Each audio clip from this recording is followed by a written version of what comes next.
తెలంగాణ ప్రభుత్వ ప్రధాన కార్యదర్శి పదవిలో త్వరలో మార్పు చోటు చేసుకునే అవకాశాలు కనిపిస్తున్నాయి. ప్రస్తుత సీఎస్ శాంతి కుమారి ఈ నెల 30వ తేదీతో ఉద్యోగ విరమణ చేయనున్నారు.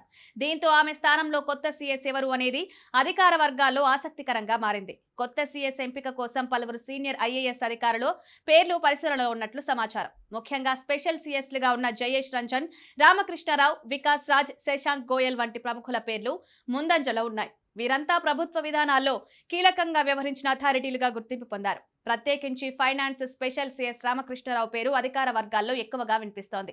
1991 బ్యాచ్ కు చెందిన ఆయన ఈ ఆగస్టులో రిటైర్ కానున్నారు. కాంగ్రెస్ ప్రభుత్వం అధికారంలోకి వచ్చిన తర్వాత ఆర్థిక పరంగా నిలకడను తీసుకురావడంలో రామకృష్ణారావు కీలక పాత్ర పోషించినట్లు సమాచారం. దీంతో సీఎం ఆయన వైపు మొగ్గు చూపుతున్నట్టు చెప్తున్నారు. 1992 బ్యాచ్ ఐఏఎస్ అధికారి జయేష్ రంజన్ ప్రస్తుతం ఐటీ, ఇండస్ట్రీస్ విభాగాల్లో స్పెషల్ సీఎస్ గా కొనసాగుతున్నారు. తెలంగాణలో పెట్టుబడుల ఆకర్షణ, పరిశ్రమల అభివృద్ధిలో కీలకంగా వ్యవహరించిన ఆయన కూడా సీఎస్ పదవికి బలమైన పోటీదారునిగా పరిగణించబడుతున్నారు. వికాస్ రాజ్, శశాంక్ గోయల్ వంటి సీనియర్ అధికారుల పేర్లపై కూడా వర్గీయ చర్చలు జరుగుతున్నాయి. కొంత సీఎస్ ఎంపిక అంశం ప్రస్తుతం అధికార వర్గాల్లో హాట్ టాపిక్ గా మారింది. ఇటీవల ఎన్నికల అనంతరం మార్పులు జరగవచ్చన్న అంచనాల నడుమ శాంతి కుమారి పదవిలో కొనసాగించారు. ఇప్పుడు ఆమె రిటైర్మెంట్ తో ఈ పదవి కొత్త నేత వస్తే ఆయా శాఖల్లోనూ మార్పులు జరిగే అవకాశం ఉండనుంది.